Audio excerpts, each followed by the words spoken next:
पिछले ही सवाल का मेरा एक ज़िमनी सवाल है कि आप जब 2 गाड़ियों को साथ खड़ा करके कंपैरिज़न करते हैं, तो ऑब्वियसली जो आपके नज़दीक, आपकी एक्सपर्टीज़ के नज़दीक एक हुँ, बेहतर गाड़ी है, हुँ। आप बताते हैं कि ये बेहतर है।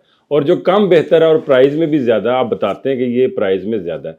तो जिसको आप कम बताते हैं, उस कंपनी से कभी आपको कहा गया होगा, जी आपने तो सत्यानाश कर दिया हमारी गाड़ी का? अच्छा, मेरा बड़ा लव एंड हेट रिलेशन है तमाम ऑटो मैन्युफैक्चरर से। हुँ, तो शायद उनको अगर दिल करता हो कि वो मेरा मुँह ही बंद कर दें, बिकॉज़ मैं उनकी तारीफ़ें, जो चीज़ मुझे बुरी लगती है मैं कह देता हूँ कि ये बुरी है, किसी भी गाड़ी में, हुँ, रिगार्डलेस वो महँगी हो सस्ती हो। तो but at the same time again उनको पता है कि यार ये जो है अगेन लोग देख रहे हैं, लोग इसकी वॉइस को देते हैं। तो मुझे आज तक कभी किसी ने ऑन फेस ये नहीं कहा कि जी आप चेंज कर दें। यस, गिला करते हैं कि यार हुँ, आपने बहुत ज़्यादती कर दी, आपने ये वर्ड ज़्यादा सख्त बोल दिया। तो मैं कोशिश करता हूँ कि मैं एक जिसे कहते हैं ना अपनी ज़िम्मेदारी को बड़े तरीके से निभाऊँ। आप देखे होंगे अक्सर लोग कहते हैं जी माफिया है, फ्रॉडिये हैं, मैं ऐसा कभी वर्ड यूज़ नहीं करता, हुँ, हुँ। क्योंकि मैं बिलीव करता हूँ इट्स अ बिज़नेस। 13 कंपनी है, 14 कंपनी है, वो किसी की कनपट्टी पे बंदूक रख के आपको नहीं कह रहे थे आप गाड़ी खरीदें, आप गाड़ी खरीदते जी, हैं, जी, जी। महंगी भी खरीदते हैं, ऑन पे खरीदते हैं, ऑफ पे खरीदते हैं, कंपनी ने मजबूर नहीं किया, इट्स अ फेयर ट्रेड। आप गए मार्केट में, आपने गाड़ी खरीद ली, इट्स अ ट्रेड। तो कोई माफिया नहीं है। तो मैं बड़ा कोशिश करता हूँ कि जिम्मेदारी से अपने अल्फाज का चुनाव करूँ और किसी के साथ बिला वजह ज्यादती ना करूँ। अगर मेरे से कोई गलती, इंसान है, गलती हो जाती है, हुँ, तो अगर मैं किसी रिव्यू में गलती कर दूं तो मैं अगले में जाके बताता हूं कि हाँ भाई मैंने वो चीज़ बोली थी मगर मुझे लगता है कि हाँ वो गलत थी, या वो चीज़ कम मैं बता के गया हूँ। कि मैं एग्जांपल है, एक गाड़ी में एंड्रॉयड ऑटो है, मैंने कहा नहीं है, तो मुझे बाद में किसी ने कहा यार है उसमें, तो मैंने अगले रिव्यू में बताया कि मैंने पिछले रिव्यू में कहा था इसमें ऑटो एंड्रॉयड नहीं है लेकिन हुँ, है इसमें। हुँ। तो वो कोई ऐसी चीज़ नहीं किसी मुझे पैसे दे के बुलवा लिया, वो चीज़ गाड़ी में थी, मैं मिस आउट कर गया, तो आई वॉज ब्रेव इनफ कि मैंने मान लिया मेरी मिस्टेक है। बट मुझे आज तक ना तो किसी ने रिश्वत ऑफर करने की कोशिश की और ना ही मेरे पे किसी ने प्रेशर डाला कभी। आई विल गाड़ियों बी फेयर विद देम। गाड़ियों के आप माशाल्लाह इंसाइक्लोपीडिया हैं। आप मुझे ये बताइए कि पाकिस्तान में इस वक़्त सबसे एक्सपेंसिव गाड़ी कौन-सी है और किसके पास है? नंबर 1। नंबर 2, सुनील मंज अभी भी किसी गाड़ी को खरीदना चाहते हैं और वो गाड़ी कौन-सी है?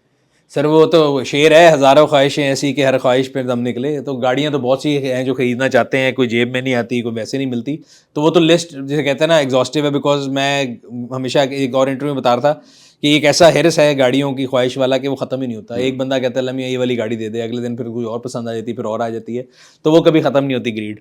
बाकी पाकिस्तान में किसी एक शख्स का नाम नहीं मैं लूँगा कि लोगों की प्राइवेसी होती है। बट अगर महंगी तरीन गाड़ी की बात करें तो मेरा ख्याल है पाकिस्तान में महंगी तरीन गाड़ी, एक गाड़ी की जो प्राइस है वो 30-32 करोड़ रुपए तक की है। हुँ। 30-32 करोड़। एक गाड़ी की प्राइस 30-32 करोड़ रुपए, एक गाड़ी की जो सबसे महंगी गाड़ी मेरा ख्याल है यही होगी। और ये नहीं कि उनके पास एक है, उनके पास 4-5 और भी होंगे, बल्कि शायद ज़्यादा ही हो। बट नाम नहीं किसी का लेना चाहिए, प्राइवेसी होती है लोगों की। बट येस, 30-32 करोड़ रुपए की गाड़ियाँ हैं। पाकिस्तान में अभी एक ख़ास किस्म का एक हिजान भी पाया जाता है। लोग गाड़ी लेना भी चाहते हैं लेकिन प्राइसेज़ इतनी ज़्यादा हो चुकी हैं। हालाँकि कुछ कंपनीज़ ने कम भी कर दी हैं। लेकिन अगर एक बायर गाड़ी खरीदना चाहता है और उसके पास कोई ऐसी उसकी सपोर्ट नहीं है, इनकम नहीं है, तो पाक व्हील ने कभी कोई ऐसा आइडिया जनरेट किया या फ्यूचर में करेगा ऐसे लोगों के लिए कि जी आपको हम गाड़ी देते हैं, आप हमें इंस्टॉलमेंट्स दे दें। जैसे बैंक का एक पूरा माफिया है जी, और जी, वो जी, आपको जी। ग्रैब करता है, तो पाक व्हील कोई ऐसे आइडिया भी नहीं काम कर रहा? देखिए, पाक व्हील बड़ी ज़िम्मेदारी से अपना काम करता है और हम एक ज़िम्मेदार इदारा हैं। तो गवर्नमेंट ऑफ पाकिस्तान और स्टेट बैंक जो गवर्न करता है रूल, वो किसी भी शख्स को इजाज़त नहीं देता कि आप अपनी लीजिंग शुरू करें। आपने देखा होगा गली मोहल्लों में लोगों ने दुकानें खोली होती हैं, कोई मुदारबा दे रहा है, कोई लीज़ दे रहा है, एक ऑल्टरनेट सिस्टम बताया हुआ है, जी, जी, जो कि इल्लीगल है। जी। मैं लोगों को बताता रहता हूँ कि मत लें, वो होता ही है कि लोगों से डाउन पेमेंट लेते हाँ, हैं, फिर पता लगता है जी फ्रॉड करके भाग गए। सो वो मुदारबा कंपनी या वो लीजिंग कंपनी जो SECP से रजिस्टर्ड है, खाली वो ही गाड़ी लीज़ कर सकती है। हुँ, हमारा काम, हम बेसिकली बड़ा क्लियर है कि हम एक लीड जनरेशन मीडियम है। आपने गाड़ी लेनी है हुँ, या बेचनी है, ना हम गाड़ी खरीद रहे हैं, ना हम आपकी गाड़ी बेच रहे हैं। आपको हम एक मीडियम प्रोवाइड करें कि आप बायर और सेलर आपस में इकट्ठे हो जाएं। हुँ, वो आपने गाड़ी है, बाइक है, ऑटो पार्ट्स हैं, इसी तरह इंश्योरेंस के भी डिफरेंट कंपनीज हैं जो कि अपनी डील्स ऑफर कर सकती हैं। इसी तरह फाइनेंसिंग की भी हैं, वो कर सकती हैं। तो हमने वो प्लेटफॉर्म प्रोवाइड कर दिया, तो उसमें तो हम ये कोशिश कर रहे हैं। दूसरी आपके सवाल का जो जवाब है कि जी लोगों की जेब में गाड़ी नहीं आती, तो उसके लिए हम क्या हेल्प कर रहे हैं। सो येस, नई गाड़ी लोगों की रीच में नहीं आती, तो उसके लिए हम लोगों ने एक बड़ी लोगों को एक आगाही दी है और कोशिश की है अपने तहीं कि हम उनको पुरानी गाड़ियों की रिस्टोरेशन सीरीज़ बना के दें कि भाई आप ये गाड़ी इतने की ले लेंगे तो इस पे इतने पैसे लगाएं, तो ये वैल्यू टू मनी है। वो एक अलग बात है, हम जिसकी रिस्टोरेशन सीरीज़ जी। बनाते हैं उसकी गाड़ी की प्राइस भी ऊपर चली जाती है, फिर लोग वो लेना शुरू कर देते हैं, तो हमारे यहाँ पे एक भेड़ चाल शुरू हो जाती है। बट ये 2 एफर्ट्स हैं जो हम लोग कर रहे हैं। बाकी अगेन येस, आप, मैं तो हमेशा कहता हूँ कि 0 मीटर गाड़ी अगर आपको समझ नहीं आती तो आप यूज़ गाड़ी लें।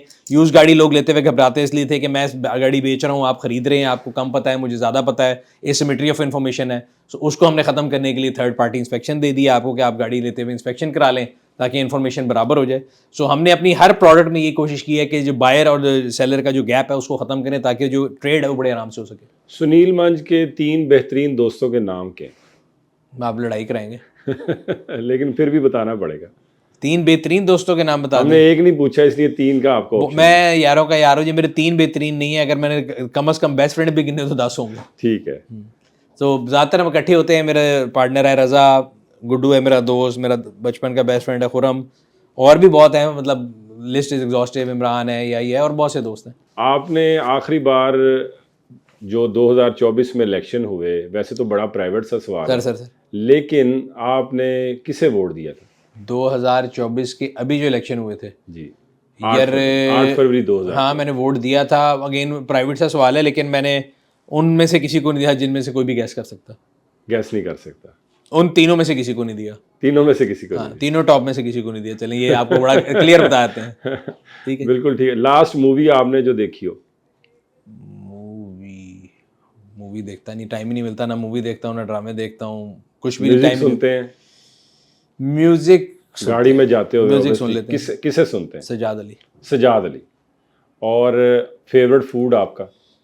लाहौरी हैं। फूड तो सारे, कुछ भी खाने को दे दें, खाने के ऊपर तो हमारी ज़िंदगी गुजरती है, तो फूड तो सारे ही पसंद है, देसी ज़्यादातर। कोई एक मैसेज जो आप अपने सुनने वालों को देना चाहें? मैसेज ये मैं हमेशा कहता हूँ लोगों को, हमारे मुल्क में ना जनरली एक बड़ा नेगेटिव लोग करते हैं कि जी ये कुछ नहीं रखा हुआ, और ये हो गया, रुल गए, लुट गए, बर्बाद हो गए। लेकिन अगर मैं आप कोई भी अपने इर्द गिर्द अपना एहतसाब करे, उसे कहते हैं ना खुद एहतसाबी।